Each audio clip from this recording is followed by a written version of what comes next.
Today what I'm going to do is draw some statistical correlations between various HR techniques and the resulting psychological impact on employees, and then map that to various Metacritic responses. I'm going to use a lot of numbers, a lot of graphs, a lot of big words to explain what I'm talking about.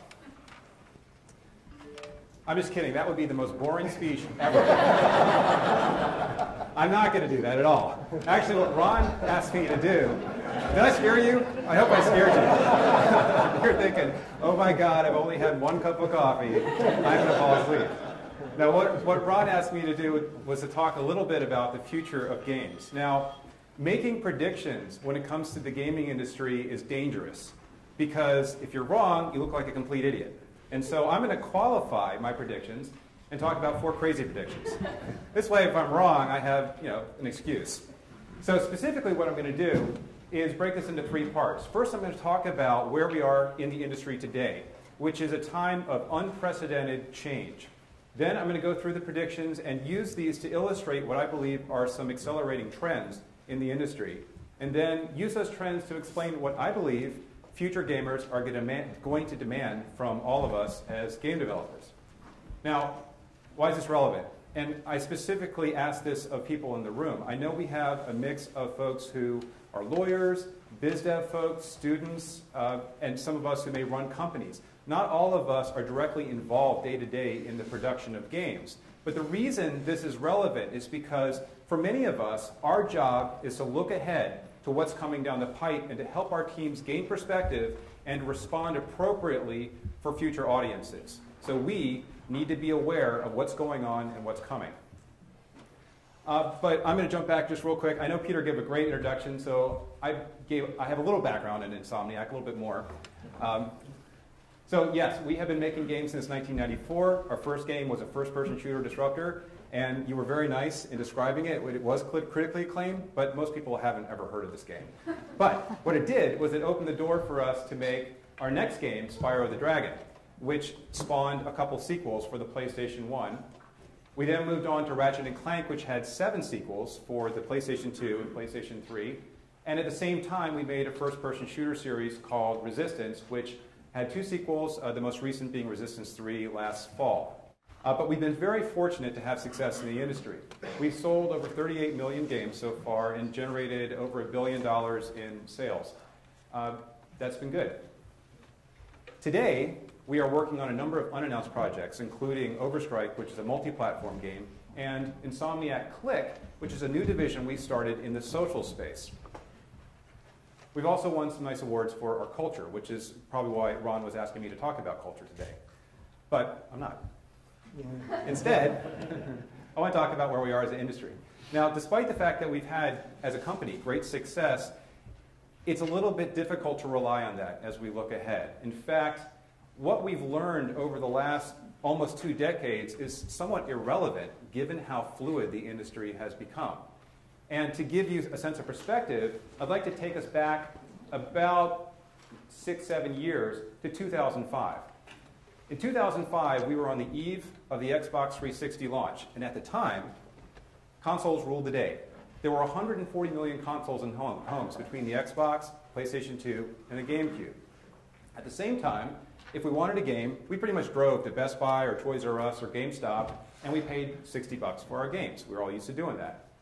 At the time, Facebook was barely in existence. It was in its 2nd year, not even a blip on the radar.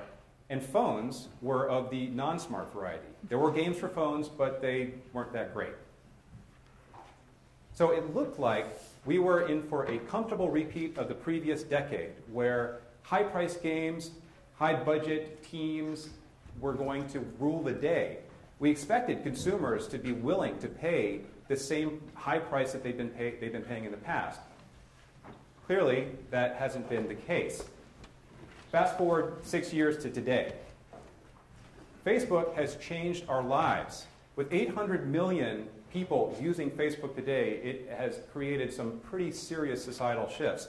In particular, with 230 million gamers, there's a rise of an audience that none of us could have predicted right now. Furthermore, with smartphones exploding onto the scene, 350 million worldwide, we are seeing the rise of a new gaming audience. This audience, though, along with the Facebook game audience, is not willing to pay 60 bucks. In fact, they're not willing to pay anything for the most part. They want their games for free. At the same time, we've seen the rise of digital distribution.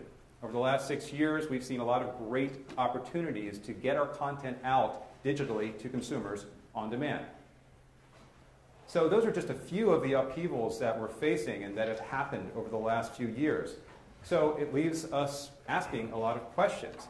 Do we stick with what we've been doing? Or do we take a leap of faith and embrace these new changes?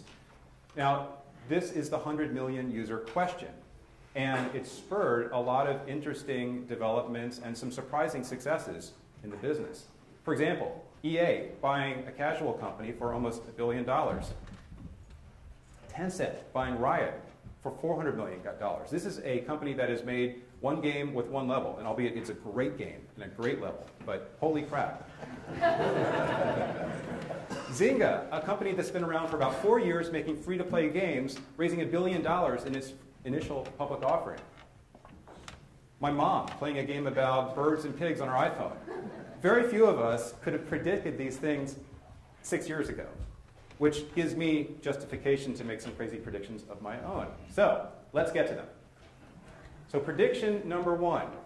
1 year from now, 2 years from now, sorry, India becomes the #1 market for games, beating out every other market by a margin of 2 to 1. And it happens in a matter of months thanks to one innovative game. This game is called My Cow, and it's available on every smart device around. Now, My Cow asks users to raise a cow from calfhood, a virtual cow. Now, there's nothing particularly innovative about this. We have seen virtual pet games forever. What is innovative is the way that it's distributed. Farmers and local merchants give away smartphones and airtime for free to local consumers.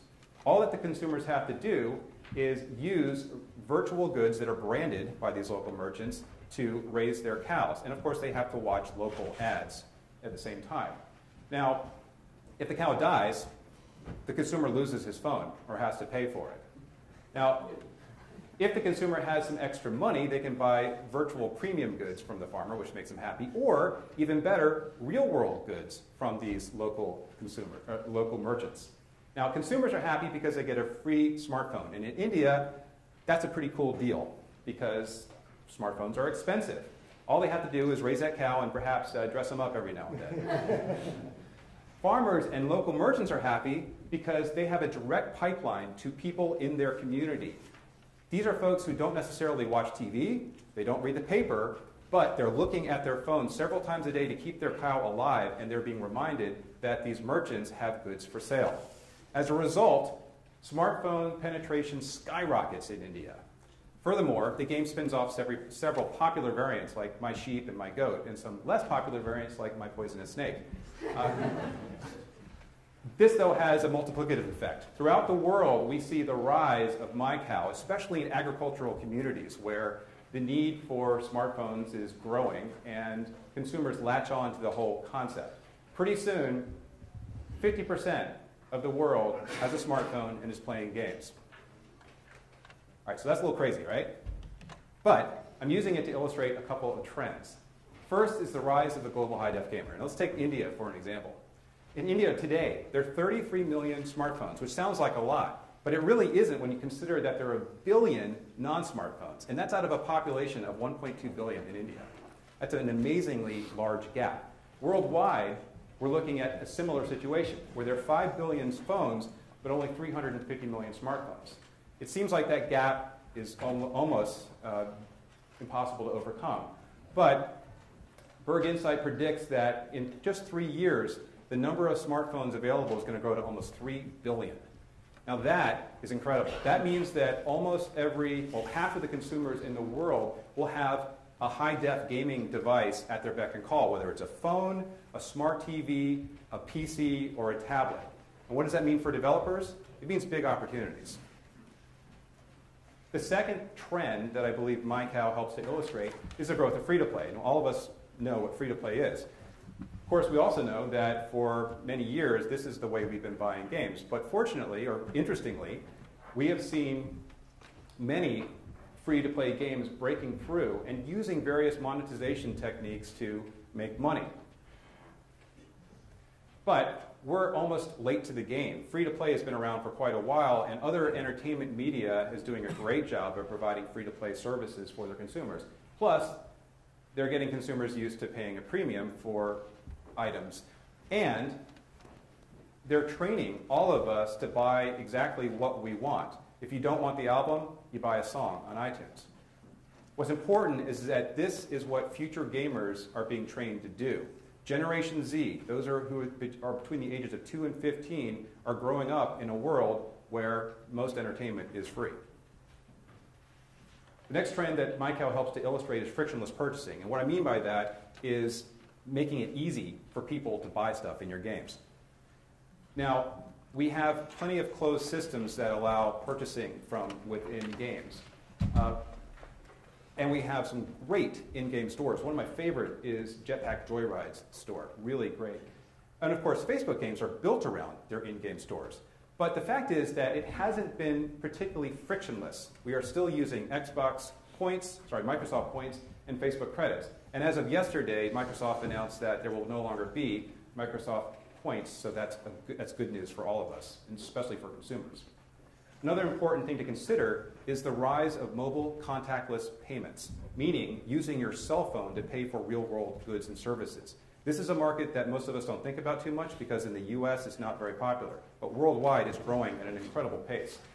In fact, by 2015, this market is expected to generate $215 billion in revenue. And this will mostly be happening in emerging societies. What does this mean for games? Well, it is likely that if you're getting used to using your phone as a wallet, you're probably going to be more likely to use it to buy in-app stuff. So going on a limb here, one of the aspects of MyCow that I would find particularly attractive as a consumer is the ability to buy real-world goods from within the game. This sounds a little bit far-fetched, but it actually does exist. On my phone today, I've got a basketball game, my phone's over here, that if I score a lot of points, I can get a discount on an ice cream cone at Baskin-Robbins. That's pretty cool. And it's KIP-enabled. This is one of the companies that actually is providing discounts based on your virtual progress for real-world goods. That's pretty neat. In MyCow, if I like the hat and the glasses that MyCow has, I should be able to buy them for myself, right? And they look good on me, I'm telling you.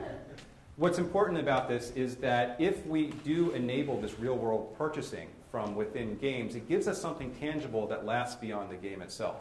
This is a trend that is just starting and I believe is going to grow. All right, so let's move on to another prediction. 1 year later, 2015, the three credit bureaus, Equifax, TransUnion, and Experian, combined forces to create a brand new rating system called Identity, or your ID score for short. Identity takes your online social networking prowess, along with your gaming achievements and the ratings that others give you, and combine it into a score. Now, this score is supposed to demonstrate how creditworthy you are. And independent studies prove that those who have a higher game score are more likely to pay their bills on time. Thus, that's not real, by the way. Just kidding about that. But in my fantasy world, when your ID score goes up, your credit score goes up. The identity system draws from your Google Plus circles, from the number of followers you have on Twitter, from your Call of Duty scores, and of course from the number of likes that you have on Facebook. Pretty soon, your ID score becomes a global social yardstick. Employers check your ID score before they hire you. People talk about it online incessantly. They blog and they tweet about it. And at parties, it becomes the #1 conversation topic. People ask, what's your ID score? Furthermore, gamers really get into it because the more people play, the more their ID scores go up. Moms remind their obnoxious 12-year-old kids that the bigger asses they are in multiplayer games, the less likely they'll be able to buy a house in the future. That's good for all of us. Game developers also get into the game as well, making sure that their games are ID enabled. This sticker on the box carries more weight than a Metacritic rating eventually. So, is this something that could really happen? Well, it may be unlikely that a mortgage banker is going to give you a good deal because you have a great score in Call of Duty. But we all place great value on the number of Twitter followers that we have. We care about how many likes our product gets on Facebook. And we want to show the world that we've gotten the Dragon Slayer achievement in Skyrim. Plus, there already is a system, you guys are probably familiar with this, that aggregates your social status, Cloud, for example, which gives you a metascore based on your tweets and the content of your tweets and your Facebook likes. So here's some trends that this could support, or this actually helps illustrate. First is real-time stat tracking. So games. Games generate a lot of data, billions of points of data. And unfortunately, over the years, this has been the way games have worked. What happens in the game basically stays in the game. We haven't done a whole lot with the stats. In fact, a few years ago, maybe 10 years ago, that's when we started seeing data being transferred just between players for multiplayer games. But of course, the kings of intelligent use of data are Facebook games today. Facebook games aggregate, analyze, and use stats that are generated every second by every player, which is pretty awesome.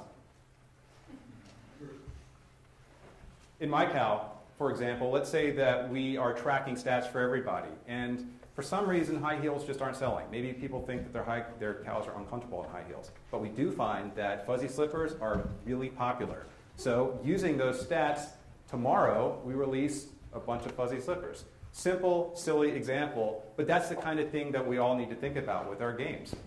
Furthermore, to take this a little bit further, we all have data shadows, right? We generate data with everything that we do on the web. Why aren't we using that data for our games? And I'm not talking about data from a game, using it to change that game. I'm talking about data from all the games we make to change the consumer's experience. And let me give you an example. Let's say we make MyCow Adventure at Insomniac. This is the adventure version of MyCow. And of course, it has your standard campaign, your co-op, and your store.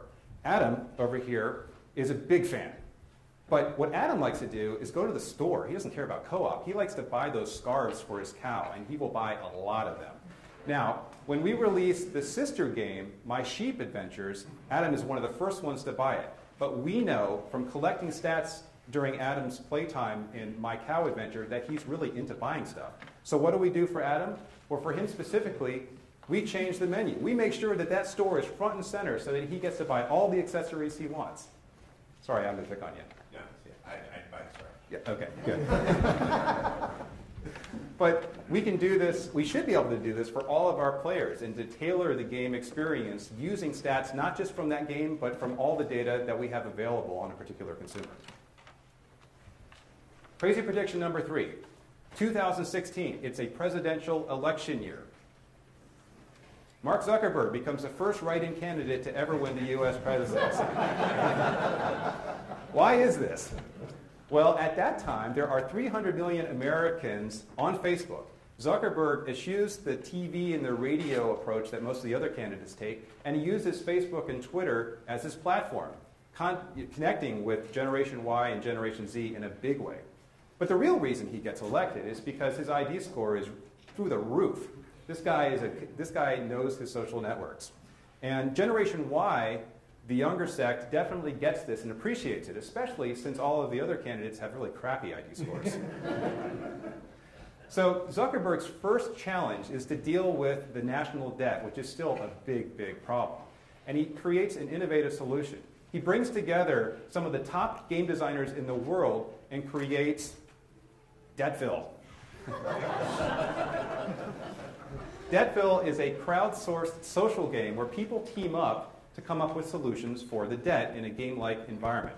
Now, when solutions are proposed, of course, it raises your ID score. But if you submit a solution that actually is implemented, you get a lower income tax rate, which is great incentive for everybody.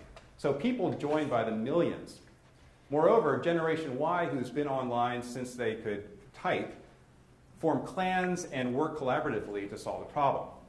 Now, they also solve plenty of other issues like online piracy and who's going to win the next season of American Idol, all those things.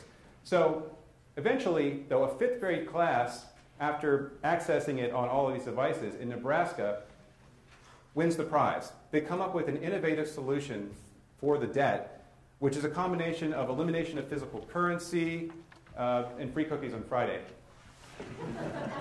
Now, unfortunately, they're too young to take advantage of the income tax rate decrease. So President Zuckerberg gives them all a lifetime subscription to Battle Cow, which is the successor to My Cow, made by mega corporation Blazinga.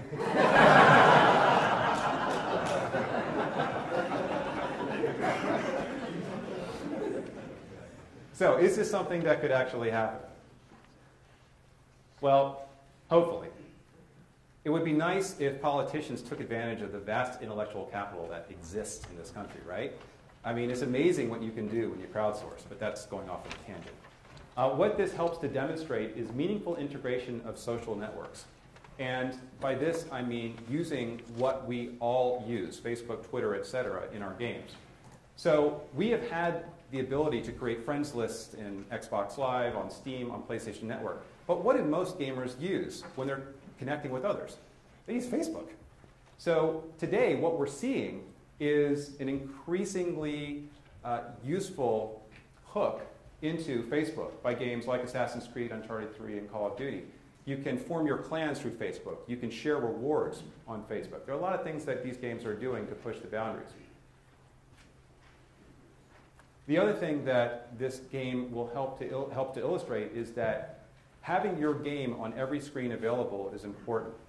And this is important because Generation Z, the up-and-coming gamers, make no distinction between a cell phone, an iPad, a laptop, and a TV.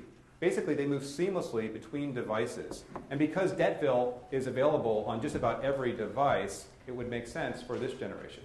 The other thing that's important to note about this generation is they spend a ridiculous amount of time accessing media. According to Youth Pulse last year, this is the average time Generation Z spent consuming media. Now, a lot of that is listening to music, watching TV, but it's also playing games and being on the internet. Now, interestingly, that's more than twice as much time that they spend sleeping. I don't know about you guys, but it means I got to check my kids during the evening to see what the hell they're doing. So, unfortunately, most games today only exist on 1 or 2 platforms at a time, maybe 3. Whereas what we're looking for down the road is a situation where games are available on every platform all the time.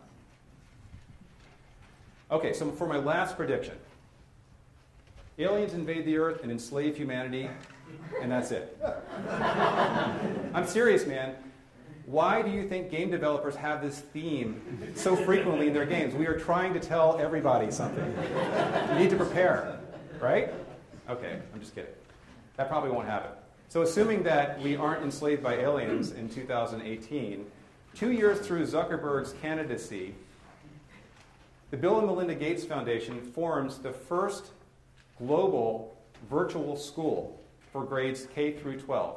This is a school that's accessible on every device, and it's free. But it uses an interesting curriculum. While it teaches physics, math, English, and all the standard courses, it does so in a very different way. It partners with megacorporation Blazinga to create an MMO-like structure for school, using skill trees and giving students the ability to choose their paths. They change the way education is performed. Now, there is an outcry among teachers across the world. PTAs are up in arms because this is so out there. But the fact is that learning rates skyrocket in every country, and millions of kids join because this is how they understand the world. Kids work together collaboratively to build virtual spaceships and learn physics along the way. They collaborate to create robust civilizations and learn economics and social engineering. Even better, the game individually tracks students, collates and analyzes stats, and modifies curricula based on students' progress. This is something that really never happens in the real world, if any of you know our school system. Now, kids are rewarded for progress with ID boosts. They also get really cool virtual and real-world rewards from sponsors. But what keeps them coming back are the constant updates. Every day, Universus puts out something new for the kids, whether it's a new challenge for a team, a new adjunct to a course, or even a new subject for them to check out. By 2040, when the first graduates are in their 20s, they become known as the game changers due to their disproportionate contributions to human advancement. Now this is a future that I would really like to see. So could it happen? Good question. Certainly there are games out there that are educational in nature. I'll just give you a couple examples. There is Go Venture World, which is sort of a business sim. There is NASA's Moon Base Alpha, where you work with a team to deal with crises on the moon.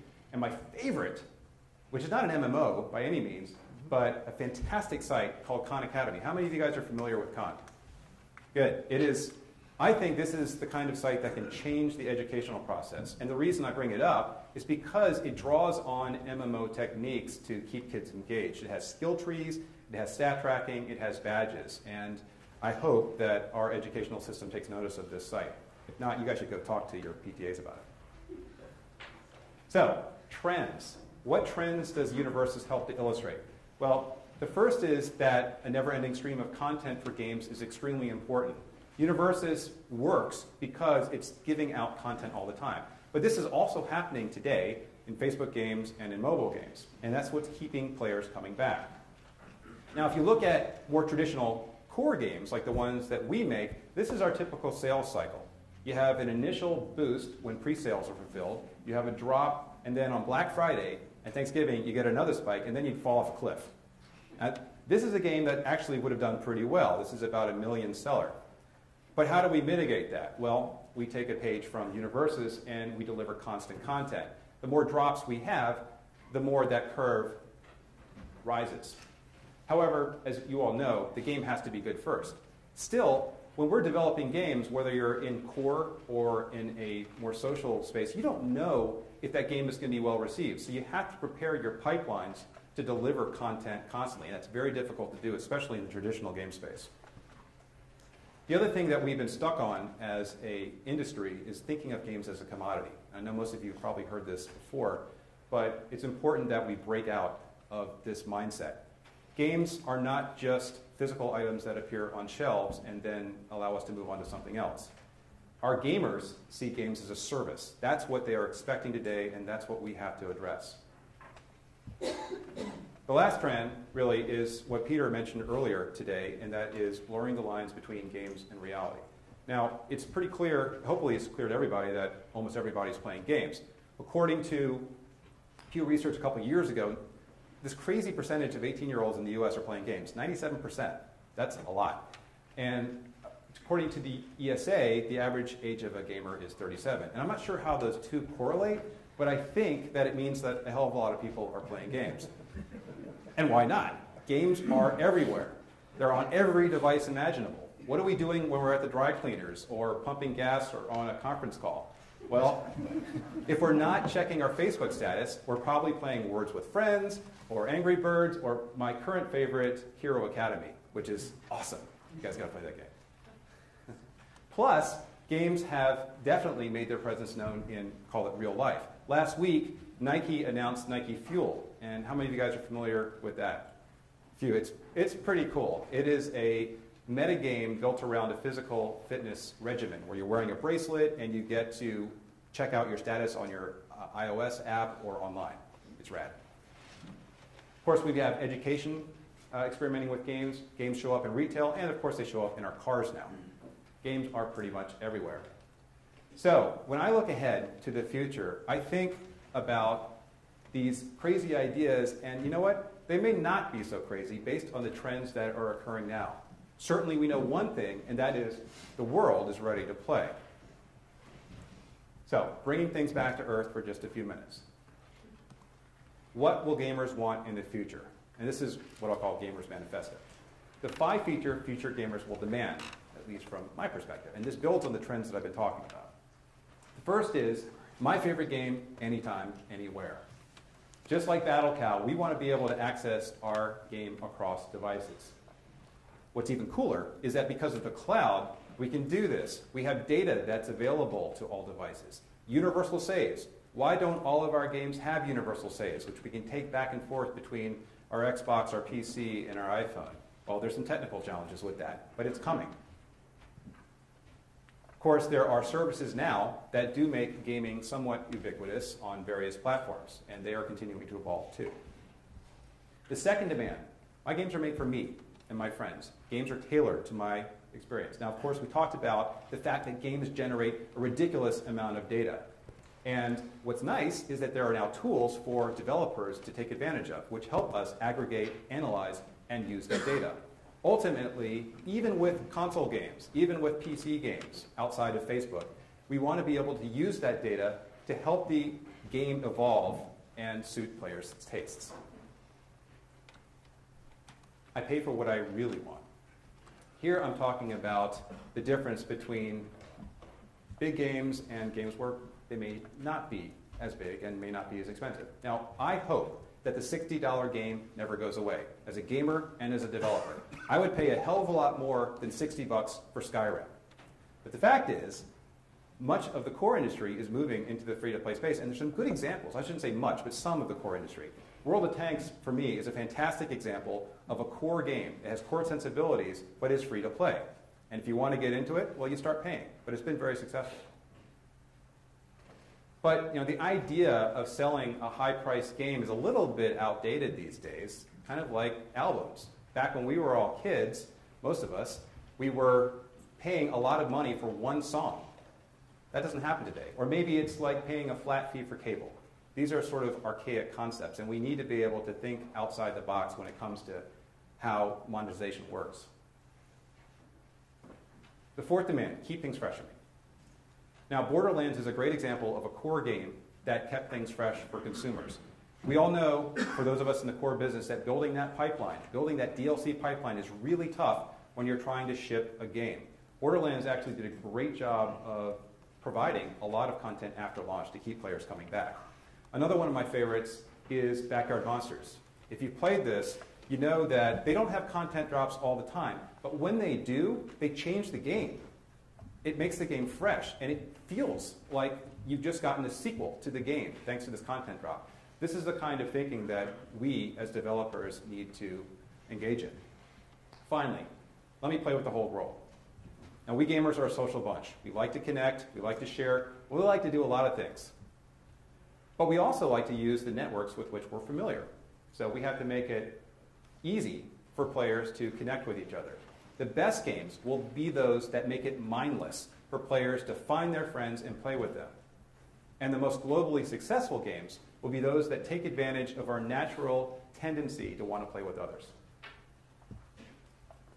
So those are the 5 things that I believe gamers will demand from games. Now, we've been talking a lot about these at Insomniac and struggling with how to address this future market. And I would encourage everybody to do this at their companies, and it's a great exercise to go through. We've certainly discussed mobile. We don't know what our future in the mobile space is. There's certainly a lot of potential. But we have made the jump to social games, and we've moved on to multiple platforms, which for us is the first step towards being on all screens at all times. But it is really tough to break out of almost 2 decades of thinking like a core developer. And that's where we all have to be super open-minded and be ready to change. Now, to conclude, it's important to think about monetization strategies and distribution strategies. Be ready to discuss them. It's important to consider how one aggregates, analyzes, and uses stats to make our games better. It's important to embrace existing social networks and make the hooks into those networks meaningful when it comes to our games. And finally, we need to do whatever we can to be on all screens all the time. When I was coming up with predictions for this talk, I felt like someone was pointing a gun at my head and saying, predict the future, or else. And that sounds kind of ridiculous in terms of how one brainstorms. But the reality is, for those of us in the core business, there is a gun pointed at our head, and it's being held by gamers right now, and they're saying, change. Change to suit what I want. So I challenge everyone here to think as if there was a virtual gun pointed at your head. Ask yourself the question, what do I predict will happen in the future? And then ask, what am I actually doing about it right now? Because the battle for my cow has begun. Are you ready for the future? Thank you.